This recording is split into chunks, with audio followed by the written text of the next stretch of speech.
Hello बच्चों, let's read the question. The question said, let R be a relation in R the set of all real numbers defined by R is equal to ordered pair AB such that A is less than or equal to B cube. Show that R is neither reflexive nor symmetric and nor transitive. तो बच्चों, to solve this question, key concept we are going to use is, तो बच्चों, not reflexive, not symmetric and not transitive कैसे show करते हैं वो हम लिख देते हैं यहाँ पर. तो R is not reflexive if AA does not belongs to R. तो order pair A does not belongs to R, इसका मतलब A अपने आप के साथ रिलेशन नहीं बना रहा. अगर नहीं बना रहा, एक भी ऐसा ही हमें मिल जाए तो हम क्या कहेंगे, जो गिवन रिलेशन कैपिटल R है वो रिफ्लेक्सिव नहीं होगा.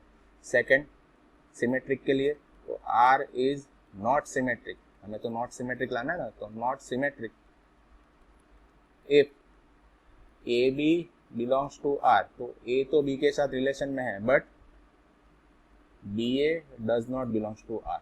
अगर ऐसा हो जाए तो हम क्या बोलेंगे, not symmetric. Third, R is not transitive. तो ये शो करने के लिए क्या करेंगे, R is not transitive if A B belongs to R and B C belongs to R. तो ए बी एंड बी सी, तो ए बी अपने आप में रिलेशन बना रहे हैं, बी एंड सी भी रिलेशन बना है, लेकिन बट ये जो रिलेशन ट्रांजिस्ट करना चाहिए, ए से बी पर गया, बी से सी पर गया, तो ए से सी पर जाना चाहिए, है ना, तो वो नहीं जाया. तो इसको कैसे लेंगे, A C does not belongs to R. तो ये तीन कंडीशन हमें दिखानी है. तो क्या हो जाएगा, neither reflexive not symmetric not transitive. तो हम तीनों कंडीशन के लिए एक एक एग्जाम्पल अगर दे दे, that is known as counter example. क्या कहते हैं इसे, काउंटर एग्जाम्पल अगर हम प्रोवाइड कर दे तो हमारा काम हो जाएगा. ठीक है, एक एक एग्जाम्पल ऐसा शो करेंगे जो नॉट रिफ्लेक्सिव हो जाए, नॉट सिमेट्रिक और नॉट ट्रांजिटिव. तो स्टार्ट करते हैं हमारे क्वेश्चन को. सबसे पहले मैं रिलेशन लिख देता हूँ. तो R is equal to ordered pair A B such that A is less than equal to B cube. और स्टार्ट करते हैं हमारा काम रिफ्लेक्सिव से. तो नॉट रिफ्लेक्सिव बनाने के लिए मुझे क्या चाहिए होगा, एक ऐसा ऑर्डर्ड पेयर चाहिए होगा जो आर में बिलोंग ना करता हो. तो मैंने देखा कि 1/2 रियल नंबर तो होता है. हाँ सर, रियल नंबर तो होता है. ये आर क्या दिखा रहा है, सेट ऑफ रियल नंबर्स, क्योंकि रिलेशन किस पे डिपेंड है, सेट ऑफ रियल नंबर्स पे. अब आप चेक करो, 1/2 और 1/2 का होल क्यूब, क्या इसके बीच में ये वाला रिलेशन है.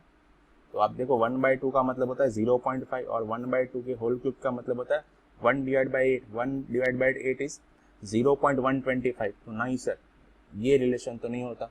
ये रिलेशन अगर नहीं होगा तो हमारा रिलेशन तो ऐसे ही तो डिफाइन होगा. अगर ये नहीं है तो ये does not belongs to R आ जाएगा. अगर ये नहीं है तो इसका मतलब क्या हुआ, 1/2 1/2 does not belongs to R. तो हमें एक ऐसी ऑर्डर पेयर मिल गई कि जो आर में बिलोंग नहीं कर रही. किस टाइप की, ए वाली, अपने आप से रिलेशन नहीं बना रहा. तो हम क्या कहेंगे, आर इज नॉट रिफ्लेक्सिव. चलो एक काम तो हमारा हो गया. सेकंड करते हैं. सेकंड हम शो करते हैं आर इज नॉट सिमेट्रिक. तो टाइटल लिख देते हैं सिमेट्रिक. तो इसके लिए पहले क्या करें, पहले तो एक ऑर्डर पे ऐसे मान लेते हैं कि जो आर में बिलोंग करती है. तो for example 1 2 belongs to R. क्या ये सही है, हाँ सही है. क्यों, because 1 2 belongs to R as 1 और 2 का क्यूब के बीच में क्या ये रिलेशन होता है, यस सर होता है. 1 is always less than equal to 8. तो 1 2 बिलोंग्स टू आर. बट आप ये चेक करो, क्या 2 less than equal to 1 cube होता है, नहीं सर ये तो नहीं होता. अगर ये नहीं होता तो 2 1 does not belongs to R. तो आप चेक करो 1 2 बिलोंग्स टू आर है but 2 1 does not belongs to R. तो हमने और एक काउंटर एग्जाम्पल दे दिया सिमेट्रिक के लिए. तो ये क्या हो गया, therefore R is not symmetric. एक एग्जाम्पल दिया रिफ्लेक्सिव नॉट शो करने के लिए और दूसरा नॉट सिमेट्रिक शो करने के लिए काउंटर एग्जाम्पल दिया. थर्ड करते हैं हम. थर्ड है हमारा नॉट ट्रांजिटिव. हेडिंग देते हैं ट्रांजिटिव. तो स्टार्ट करते हैं. तो हमें पहले तो ऑर्डर स्पेस लेनी पड़ेगी जो कि आर में है. यहाँ पर बच्चे थोड़ा सा फंस जाते हैं. तो आपको ट्रायल एंड एरर से 3 ऐसे नंबर निकाल लेने पड़ेंगे कि जिससे हमारा ये रिलेशन नॉट ट्रांजिटिव शो हो जाए, है ना. तो देखो मैं 3 नंबर ले रहा हूँ. तो 9, 3 बिलोंग्स टू आर एंड अच्छा, ये जहाँ से एंड हो रहा है नेक्स्ट वाला वहीं से स्टार्ट होना चाहिए, तो 3, 2 belongs to R. Belongs to R है या नहीं है चेक कर लेते हैं। आप चेक करो 9, 3 belongs to R, because 9 is always less than और इक्वल टू 3 क्यूब। हाँ, 9 27 से लेस या इक्वल तो होता ही है, तो दोनों में से एक ही कंडीशन सेटिस्फाई होनी चाहिए, लेस देन है तो है।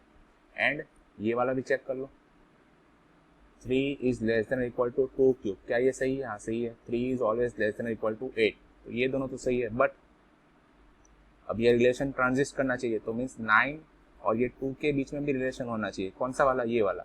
9 is less than equal to 2 cube, क्या ये सही है? नहीं सर, ये 9 लिखा हुआ है लेफ्ट हैंड साइड पे, यहाँ पर लिखा हुआ है 8। क्या 9 और 8 के बीच में लेस देन और इक्वल टू का रिलेशन होता है? नहीं, नहीं होता है। That means 9 two does not belongs to R. तो हमने क्या लिया, एक पेयर ए बी, दूसरी पेयर बी सी, ये तो आर में बिलोंग करती है, पर but A C does not belongs to R. That means R is not transitive. तो हम लिख सकते हैं हेंस। हमें क्या स्टेटमेंट प्रूव करना था? हमें प्रूव करना था R is neither reflexive not symmetric not transitive. Hence R is neither reflexive nor symmetric and not transitive. Hope you understood it well. Best of luck.